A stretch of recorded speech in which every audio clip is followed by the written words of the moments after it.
சேனலை சப்ஸ்கிரைப் செய்யாதவங்க சேனலை சப்ஸ்கிரைப் செஞ்சுக்கிட்டு செய்திகளை தெரிந்து கொள்ளும்படி அன்புடன் கேட்டுக்கொள்கிறேன். வணக்கம். இன்றைய முக்கிய செய்திகள். தமிழகத்தில் முதலமைச்சர் விஜய் தலைமையில் தாவேகா ஆட்சி அமைந்துள்ள நிலையில் உச்சநீதிமன்றத்தில் தமிழக அரசு சார்பில் வாதாட வழக்கறிஞர்கள் நியமிப்பது தொடர்பாக தமிழக அரசின் அட்வொகேட் ஜெனரலுடன் அரசு ஆலோசனை நடத்தியுள்ளது. தமிழக சட்டப்பேரவையில் தமிழக வெற்றி கழகத்தின் அமைச்சர்கள் யார், எம்எல்ஏக்கள் யார் என்றே தெரியவில்லை என எதிர்க்கட்சித் தலைவர் உதயநிதி ஸ்டாலின் கேள்வி எழுப்பியிருந்தார். இதற்கு தாவேகா தரப்பிலிருந்து அமைச்சர் ஆதவ் அர்ஜுனா சட்டப்பேரவையிலே மிக காரசாரமாக பதிலடி கொடுத்துள்ளார்.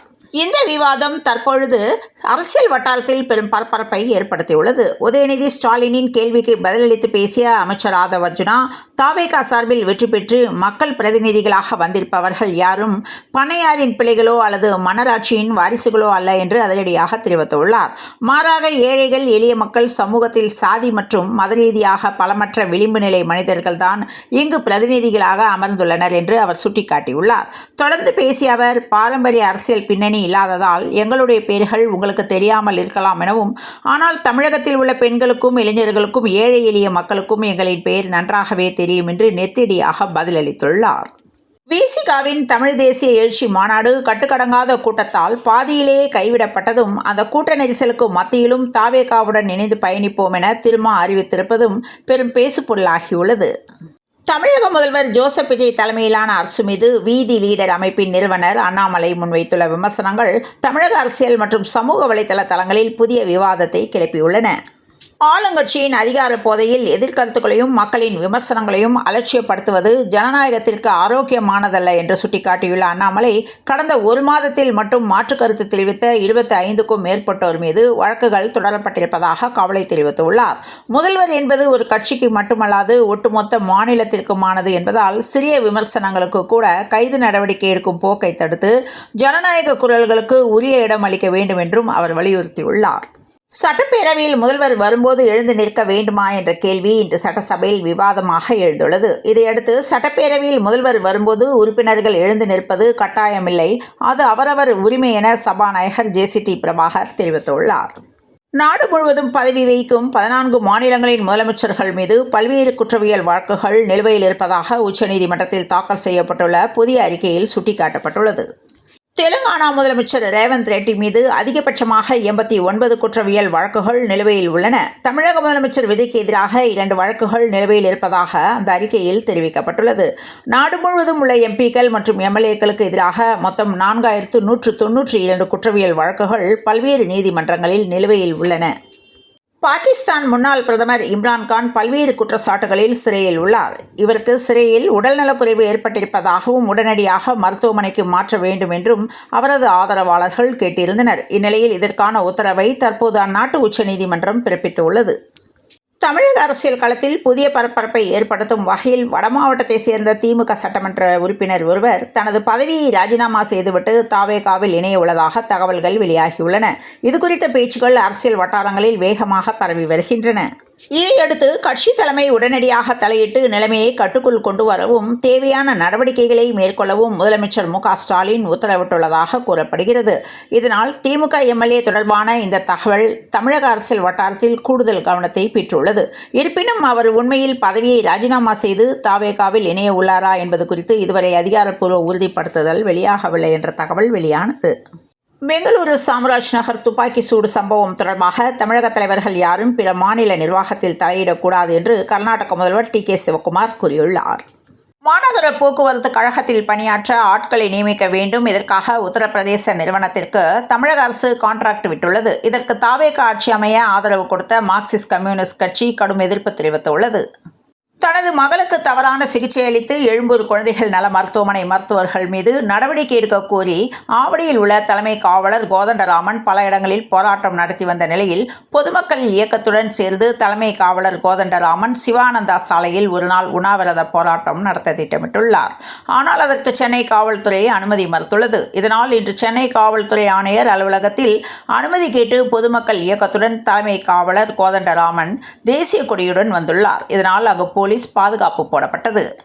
தமிழக சட்டப்பேரவை கூட்டத்தொடரின் போது தமிழக வெற்றிக் கழக அரசின் நிதிநிலை அறிக்கை விவாதத்தில் அதிமுக மற்றும் தவேக இடையே சுவாரஸ்யமான விவாதம் ஒன்று நிகழ்ந்துள்ளது. சட்டப்பேரவையில் பேசிய அதிமுக சட்டமன்ற உறுப்பினர் ஓமலூர் மணி, எந்த திட்டம் கொண்டு வந்தாலும் அதன் பின்னால் அதிமுக இருக்கும் என்று கூறியுள்ளார். மேலும், மாப்பிள்ளை நீங்கள் தான், ஆனால் நீங்கள் போட்டிருக்கும் சட்டை என்னுடையது என்கிற வசனத்தை நினைவு கூறுகிறேன் என குறிப்பிட்டு தவேக அரசு தங்களின் திட்டங்களையே பெயர் மாற்றி பயன்படுத்துவதாக கிண்டல் அடித்துள்ளார். இதற்கு பதிலளித்து பேசிய தவேக அமைச்சரான ராஜ்மோகன் ஆறுமுகம், அம்மா உணவகம் அதிமுக ஆட்சியில் கொண்டுவரப்பட்ட திட்டமாக இருந்தாலும் தவேக ஆட்சியில் தான் வாடிக்கையாளர்களின் எண்ணிக்கை அதிகரித்துள்ளது என்று சுட்டிக்காட்டியுள்ளார். தொடர்ந்து பேசிய அவர், மாப்பிள்ளையோ சட்டையோ அது யாருடையது கிடையாது, அது பாமர மக்களுடையது, வாக்காளர்களுடையது, அவர்களுடைய தீர்ப்பு வெற்றி தலைவருக்கானது என்று அதிமுகவின் விமர்சனத்திற்கு தகுந்த பதிலடி கொடுத்துள்ளார். அனுபமா பரமேஸ்வரன் விவகாரம் தொடர்பான சர்ச்சைகள் பரபரப்பாக பேசப்பட்டு வரும் நிலையில் நடிகர் துருவ் விக்ரம் முதல்வர் விஜயை நேரில் சந்திப்பது புதிய கவனத்தை ஈர்த்துள்ளது. தமிழக சட்டப்பேரவையில் பட்ஜெட் கூட்டத்தொடரின் மீதான விவாதத்தில் பங்கேற்று பேசிய அமைச்சர் ஆதவ் அர்ஜுனா, தமிழகத்தின் தேர்தல் அரசியலில் நிலவி வந்த வாக்குக்கு காசு கொடுக்கும் கலாச்சாரம் குறித்து மிக காரசாரமாக பேசியுள்ளார். தமிழகத்தில் காசு கொடுத்து ஓட்டு வாங்கும் சீரழிந்த அரசியலுக்கு ஒட்டுமொத்தமாக முடிவு கட்டியவர் நமது முதலமைச்சர் விஜய் என்று பேரவையில் அவர் மிக அழுத்தமாக பதிவு செய்துள்ளார். தொடர்ந்து எதிர்க்கட்சிகளின் தேர்தல் யுக்திகளை கடுமையாக சாடிய அவர், இங்குள்ள எதிர்க்கட்சிகள் அனைத்தும் சந்தையில் காசு கொடுத்து காய்கறி வாங்குவது போல மக்களின் வாக்குகளை பணம் கொடுத்து மிக சாதாரணமாக வாங்கியுள்ளனர் என்று குற்றம் சாட்டியுள்ளார். ஆனால் நடந்து முடிந்த தேர்தலில் தமிழக வெற்றிக் கழகத்தினர் யாரும் ஓட்டுக்காக மக்களுக்கு ஒரு பைசா கூட பணம் கொடுக்கவில்லை என்று பெருமிதத்துடன் குறிப்பிட்டுள்ளார். மேலும், தமிழக தேர்தல் வரலாற்றில் தவேக ஏற்படுத்திய மாற்றத்தை சுட்டிக்காட்டிய அமைச்சர் ஆதவ் அர்ஜுனா, வாக்குகளுக்கு பணம் கொடுக்கும் மோசமான கலாச்சாரத்தை ஒழித்து கட்டிய பெருமை முதலமைச்சர் விஜயையே சேரும் என்று தெரிவித்துள்ளார். சட்டப்பேரவையில் இன்று நடைபெற்ற விவாதத்தின் போது பேசிய தமிழக வெற்றிக் கழகத்தின் சட்டமன்ற உறுப்பினர் தாஹிரா, தான் எப்போதும் சிவப்பு மற்றும் மஞ்சள் நிற ஆடையை அணிந்து வருவதற்கான சுவாரஸ்யமான மற்றும் உருக்கமான காரணத்தை வெளிப்படுத்தி பேசியுள்ளார். சாகிற வரைக்கும் இந்த ஆடையை தான் போடுவேன் என்று சட்டமன்றத்தில் தவேக பெண் எம்எல்ஏ தாஹிரா உணர்ச்சி வசப்பட பேசியுள்ளார். யஷ், நயன்தாரா உள்ளிட்டோர் நடித்துள்ள டாக்ஸிக் திரைப்படம் வெற்றி பெற வேண்டும் என்பதற்காக திருப்பதி ஏழுமலையான் கோவிலில் நயன்தாரா மொட்டையடித்துக் கொண்டதாக கூறி 2 புகைப்படங்கள் சமூக வலைதளங்களில் வேகமாக பரவி வருகின்றன. தமிழக அரசியலில் இனி தவேக விசிக இணைந்தே பயணிக்கும் என்று விசிக தலைவர் திருமாவளவன் அறிவித்துள்ளார். கடந்த சில வாரங்களாகவே பாமகவுடன் தவேக நெருக்கம் காட்டி வந்த நிலையில் திருமாவளவனின் இந்த அறிவிப்பு விவாத பொருளாக மாறியுள்ளது. தவேக ஆட்சி அமைக்க விசிக ஆதரவு தெரிவித்த நிலையில் தற்போது தவேக கூட்டணியில் விசிக இணைந்திருக்கிறது என்றும், தவேக ஆட்சி அமைந்த 100வது நாளில் விசிக தலைவர் திருமாவளவன் உளுந்தூர்பேட்டையில் நடந்த மாநாட்டில் இந்த அறிவிப்பை வெளியிட்டுள்ளார். அரசு பெண் ஊழியர்களுக்கு முக்கியமான சலுகையை அரசு அறிவித்துள்ளது. 3வது குழந்தைக்கும் சம்பளத்துடன் கூடிய மகப்பேறு விடுப்பு வழங்கும் வகையில் புதிய மாற்றம் கொண்டுவரப்பட்டுள்ளது. தருமபுரி மாவட்டம் பாப்பிரெட்டிப்பட்டி அருகே உள்ள கிராமத்தை சேர்ந்த 21 வயது திருமணமான இளம்பெண் ஒருவர் தனியார் கல்லூரியில் பார்மசி படித்து வருகிறார். கணவருடன் ஏற்பட்ட குடும்ப தகராறை தொடர்ந்து இவர்களை சமாதானம் செய்ய வந்த கோவில் பூசாரி ரகுராம் வயது 28 என்பவர் இளம்பெண்ணிடம் நட்பாக பழகியுள்ளார். இந்நிலையில் ஒருமுறை இளம்பெண்ணை காரில் ஏற்றி சென்ற ரகுராம் அவருடன் நெருக்கமாக இருப்பது போல புகைப்படங்களை எடுத்து வைத்துக் கொண்டு அதை வெளியில் சொல்லிவிடுவதாக மிரட்டி அப்பெண்ணை பாலியல் அத்துமீறலுக்கு உள்ளாக்கியுள்ளார். மேலும் அந்த இளம்பெண்ணுடன் தனிமையில் இருந்த காட்சிகளை தனது செல்போனில் மறைமுகமாக பதிவு செய்த ரகுராம் அதனை சென்னையில் உள்ள தனது நண்பருக்கு அனுப்பியுள்ளார். அந்த நண்பரும் அந்த வீடியோவை காட்டி இளம்பெண்ணை மிரட்டி வீடியோ காலில் நிர்வாணமாக பேசுமாறு வற்புறுத்தியுள்ளார். பயந்து போன இளம்பெண் அவர் சொன்னபடியே பேச அதையும் பதிவு செய்து கொண்ட அந்த வாலிபர் இளம்பெண்ணை பாலியல் இச்சைக்கு அழைத்துள்ளார். அதற்கு அவர் மறுப்பு தெரிவிக்கவே வீடியோக்களை குடும்பத்தினருக்கு அனுப்பிவிடுவதாக கூறி தொடர் மிரட்டல் விடுத்துள்ளார். இளம்பெண்ணின் புகாரை தொடர்ந்து அரூர் அனைத்து மகளிர் காவல் நிலைய போலீசார் வழக்கு பதிவு செய்து தீவிர விசாரணை நடத்தினர். இதில் இளம்பெண்ணை மிரட்டி பாலியல் துன்புறுத்தல் அளித்த பூசாரி ரகுராமை போலீசார் கைது செய்து சிறையில் அடைத்தனர். மேலும் இந்த விவகாரத்தில் தொடர்புடைய தலைமறைவாக உள்ள சென்னையைச் சேர்ந்த வாலிபரை தனிப்படை அமைத்து தீவிரமாக தேடி வருகின்றனர். தமிழக அரசு மருத்துவமனைகளில் 30 வயது மற்றும் அதற்கு மேற்பட்ட நபர்களுக்கு கட்டணமின்றி முழுமையான உடல்நல பரிசோதனை செய்யும் புதிய திட்டம் நடைமுறைப்படுத்தப்பட உள்ளது. நலம் ஒருங்கிணைந்த இலவச உடல்நல பரிசோதனை திட்டம் என்ற பெயரில் அறிமுகப்படுத்தப்பட்டுள்ள இந்த திட்டத்தின் மூலம் ஆண்டுதோறும் பொதுமக்கள் தங்களது உடல் நலனை பாதுகாத்துக் கொள்ள ஏதுவாக 14 வகையான முக்கிய மருத்துவ பரிசோதனைகள் முற்றிலும் இலவசமாக மேற்கொள்ளப்பட உள்ளன. விஜய் மகன் ஜேசன் சஞ்சய் இயக்குநராக அறிமுகமாகும் சிக்மா படத்தின் ரிலீஸ் தேதி அதிகாரப்பூர்வமாக அக்டோபர் 2 என அறிவிக்கப்பட்டுள்ளது. காந்தி ஜெயந்தி அன்று இந்த படம் வெளியாகும் என்று அறிவிக்கப்பட்டிருக்கும் நிலையில் இதன் ப்ரமோஷனில் விஜய் மற்றும் சங்கீதா கலந்து கொள்வார்களா என்பதுதான் ரசிகர்களின் அடுத்த எதிர்பார்ப்பாக மாறியுள்ளது.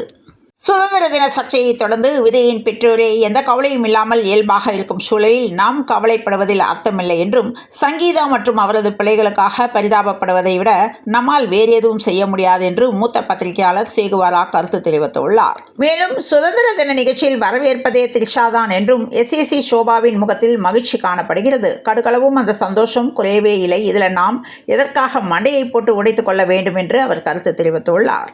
கன்னியாகுமரி மாவட்டம் கருங்கல் பகுதியில் பெத்லகேம் இன்ஜினியரிங் கல்லூரி மற்றும் பெத்லகேம் நர்சிங் கல்லூரி இயங்கி வருகிறது. இந்நிலையில் போன் பயன்படுத்தியதால் இந்த கல்லூரியில் ஆசிரியர் மாணவியை கண்டித்ததால் 3வது மாடியிலிருந்து நர்சிங் மாணவி குதித்து மரணமடைந்துள்ளார். அசாம் மாநில அரசு ஊழியர்களுக்கு அதிரடி அறிவிப்பு ஒன்று வெளியாகியுள்ளது. இனிமேல் முறையாக விவாகரத்து பெறாமல் முதல் மனைவியை பிரிந்துவிட்டு இன்னொரு பெண்ணுடன் வாழும் அரசு ஊழியர்களின் சம்பளத்தில் 20% பிடித்தம் செய்து முதல் மனைவியின் வங்கி கணக்கில் செலுத்தப்படும் என்று முதல்வர் ஹிமந்த் பிஸ்வா சர்மா அதிரடியாக தெரிவித்துள்ளார். தமிழ்நாட்டில் அடுத்த ஒரு வாரத்திற்கு மழைக்கு வாய்ப்பு இருக்கிறது என்று, குறிப்பாக சென்னையில் மாலை அல்லது இரவு நேரங்களில் மழைக்கு வாய்ப்பு இருப்பதாகவும் சென்னை வானிலை ஆய்வு மையம் தகவல் தெரிவித்துள்ளது. இத்துடன் இந்த செய்திகள் நிறைவடைந்த நிலையில் தொடர்ந்து இணைந்திருங்கள் பிரபாஸ் கதமம் செய்திகளுடன். மீண்டும் நாளைய முக்கிய செய்திகளில் சந்திப்போம். நன்றி. இரவு வணக்கம்.